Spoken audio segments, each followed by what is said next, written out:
आगे बढ़ सकें और समाज में एक सम्मान स्थान प्राप्त कर सकें। इसी उद्देश्य के साथ ये प्रोजेक्ट लेकर के हम लोग अभी सेवा पे निकले हैं। 15 दिन का ये अभियान है जो 18 तारीख से भोपाल से शुरू हुआ। तो आप बताइए, जब हम उनको ये सोच के छोड़ देते कि उनको सुनाई नहीं देता है, वो देख ही नहीं सकते, तो कैसे अनुभव करेंगे बाबा क्या है? जो सुन ही नहीं सकते कैसे समझेंगे आत्मा क्या है, परमात्मा क्या है? जब हम ये सोच कर उनको पीछे ही छोड़ देते तो वो अच्छा पद तो बहुत बड़ी बात है, कैसे पाएंगे आप बताइए? नहीं पा सकते ना। तो उन बच्चों के लिए जो सुन नहीं सकते या जो बड़े बुजुर्ग भी हैं, बोल नहीं सकते, देख नहीं सकते, तो ये उन लोगों के लिए एक विहंग मार्ग की एक बहुत ही बड़ी सेवा है और हम सबके लिए नई नई सेवाएं निकली हैं। तो ये उन्हीं के लिए है, क्योंकि आप देखिए जो देख नहीं सकते तो वो कैसे समझेंगे शिव बाबा का रूप क्या है, कैसे दिखाई देते हैं? तो उनको कुछ उदाहरण देकर कि सूरज कैसा होता, उसकी किरणें हमारे ऊपर आती तो हम कैसे फील करते हैं। और दूसरी बात, ये सब चीज़ें वो सीख भी जाते हैं। उनके विद्यालय बने हैं जहाँ ब्रेल लिपि द्वारा हम उनको पढ़ाते हैं। जो सुन नहीं सकते उनके इंटरप्रेटर होते हैं, वो आपको इशारे के द्वारा सिखाते हैं, समझा देते हैं, वो समझ जाएंगे। लेकिन वो अपने विद्यालय में तो उनको अच्छा लगता है क्योंकि सब समान रहते हैं, लेकिन जब वो समाज में हम सबके बीच में आते हैं तो उनको कई बार कई व्यक्ति एक हीन दृष्टि से उन्हें देखते हैं, तो शायद उनको अच्छा नहीं लगता होगा। और उनसे जब बात करते हैं कि आपको दुख है कि आप ऐसे हैं, विकलांग हैं, तो वो बोलते हैं हमें इस बिल्कुल भी अंश मात्र भी दुख नहीं है कि भगवान ने हमें ऐसा क्यों बनाया है। और वो भगवान जी को भी कभी भी उन्होंने दोष नहीं दिया और ना देते हैं। और अगर उनका दुख है तो यही है कि उनको आपसे, हमसे, अर्थात हमारे समाज से सबसे बड़ा दुख है कि वो हमें हीन समझते हैं और इस दृष्टि से देखते हैं कि ये समाज के लिए, धरती के लिए बोझ है और ये ऐसा कुछ कर नहीं सकता अच्छा।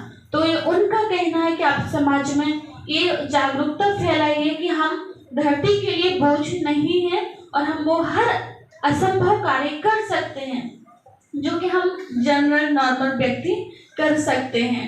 और आप देखिए कि बाबा तो हम लोगों के लिए क्या सिखाते हैं? बुरा नहीं देखना है, बुरा नहीं सोचना है, अंदर बाहर एक रहना है। तो क्या फिर भी हम बन पाए हैं 100%? नहीं। तो वो बच्चे तो वैसे हैं, गलत देखते नहीं हैं, उनको आपने जो सुना दिया सिर्फ वही सुनना। और जो मेंटली बच्चे हैं उनमें अंदर बाहर एक ही है, क्योंकि वो दिमाग से ना कुछ गलत ज्यादा सोच पाते हैं, ना अनुभव कर पाते हैं, ना कुछ तेरी मेरी गुणंत लगा के बातें करते। वो तो वैसे ऑलरेडी है जैसे हम बनना चाह रहे हैं, जैसे हम दिन रात अमृत बेल उठ के प्रैक्टिस करते हैं, वो तो उनके लिए गॉड गिफ्ट है।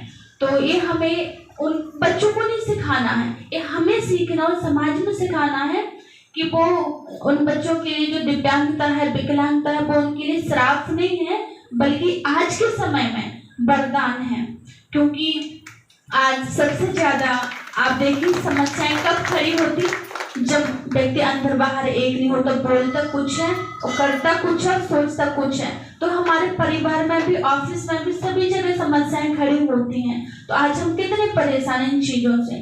तो वो बच्चे तो वैसे हैं ही, तो ये उन्हीं बच्चों के लिए है। और हमें उन बच्चों के साथ साथ अपने आप में, हमारे अपने परिवार में, फैमिली में, समाज में चीज जागरूकता फैलानी है कि उन बच्चों के लिए हम बोझ न समझें। वो बच्चे हर कार्य कर सकते, सिर्फ हम उन्हें प्यार दें और हौसला बढ़ाएं। आप देखिए हमारे देश में हम तो नॉर्मल है, फिर भी कुछ नहीं कर सकते, आम व्यक्ति की तरह जिंदगी जी रहे हैं। लेकिन आपने देखा होगा थॉमस अल्वा एडिसन, जो कि बहरे थे, अच्छे से बोल भी नहीं पाते थे, और उन्होंने कितना प्रयास किया था, 10,000 बार वो असफल हुए थे, तब जाकर उन्होंने बल्ब की खोज कर पाई थी। तो वो भी विकलांग व्यक्ति ही थे।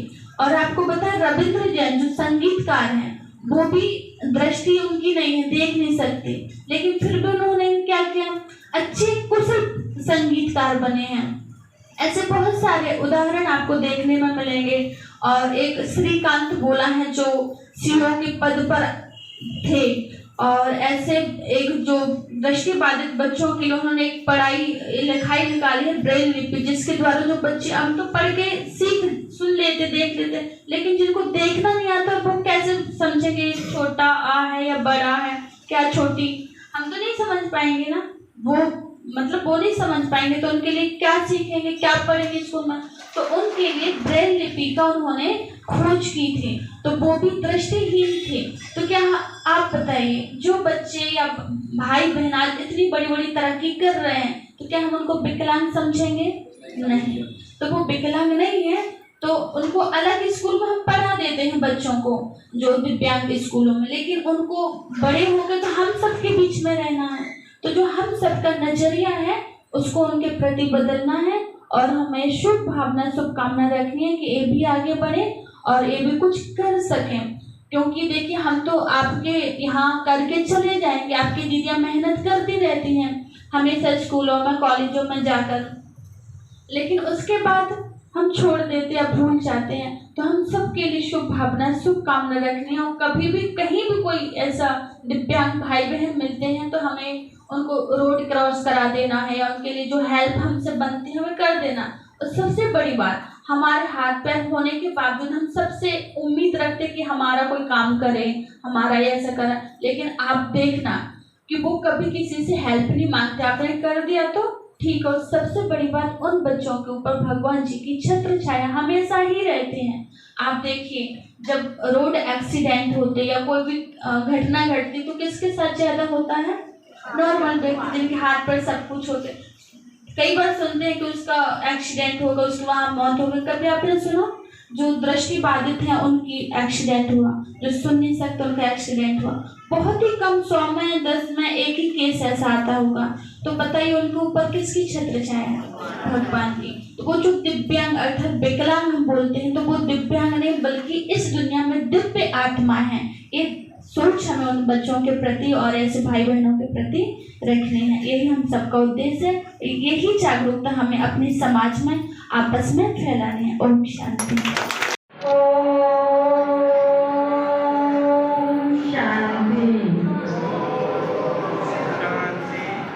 आज मुझे बहुत खुशी है कि सागर के अंदर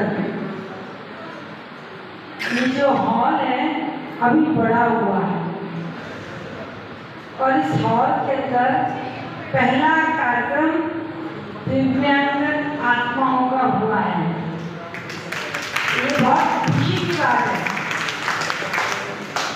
कि सागर जिले के अंदर जो भी ऐसी आत्माएं हैं उन सब के लिए इस हॉल के अंदर ऐसा कार्यक्रम आयोजित किया है। और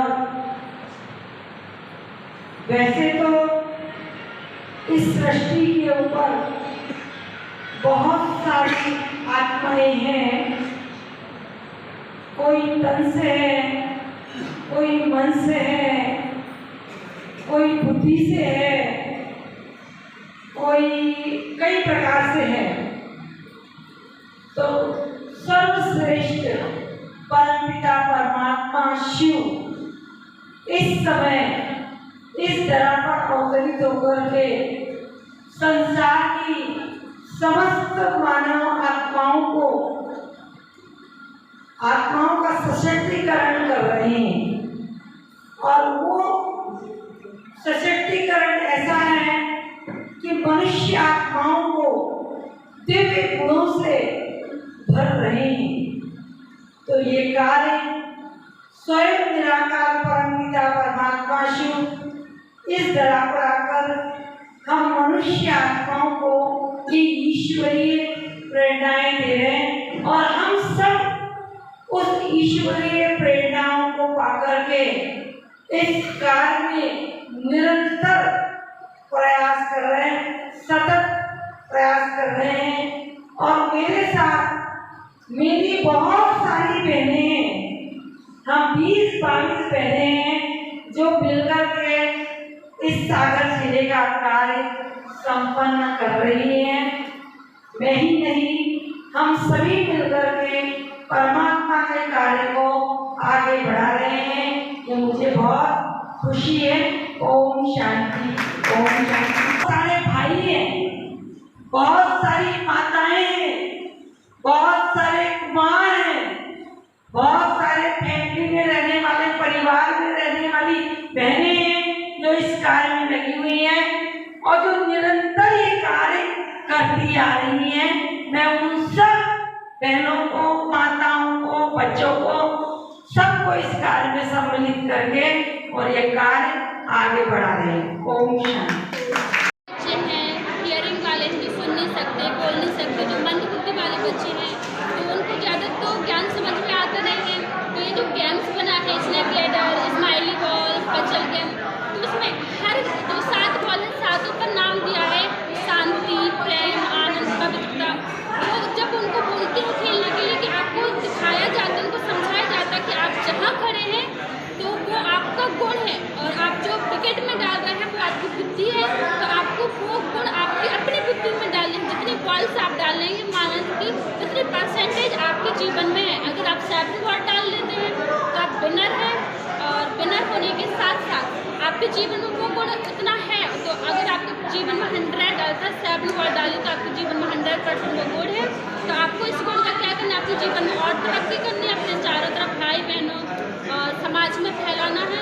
इन गेम्स के द्वारा छोटे छोटे बच्चों को, दिव्यांग बच्चों को खेल के द्वारा हमको ज्ञान सुनाते हैं, जीवन में धारण कैसे करें। तो इस गेम्स के माध्यम से उन बच्चों के लिए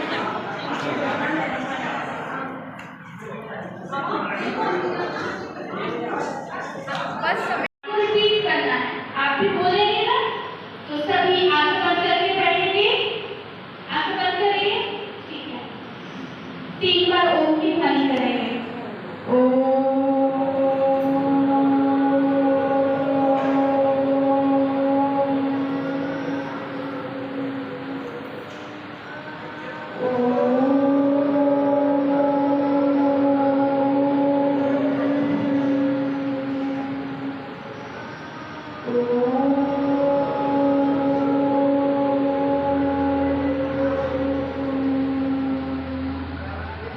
अनुभव करें कि सूरज की तरह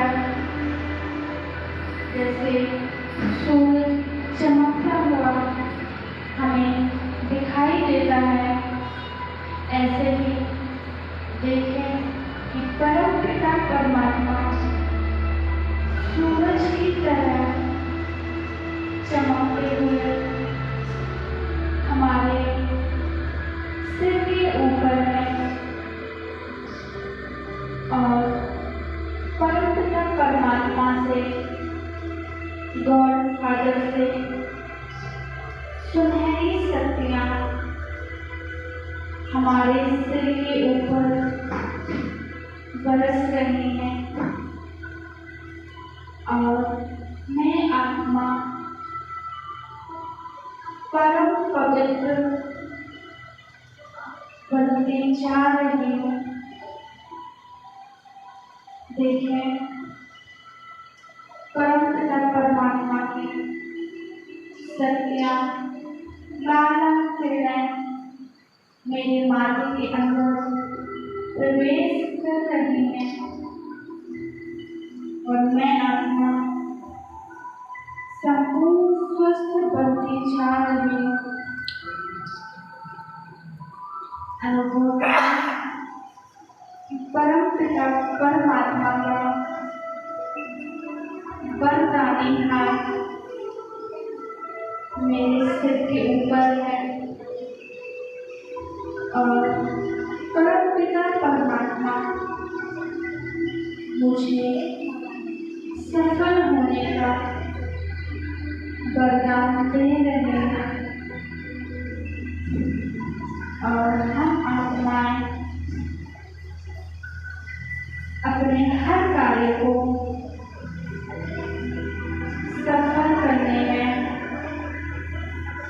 सक्षम बनते जा रहे हैं।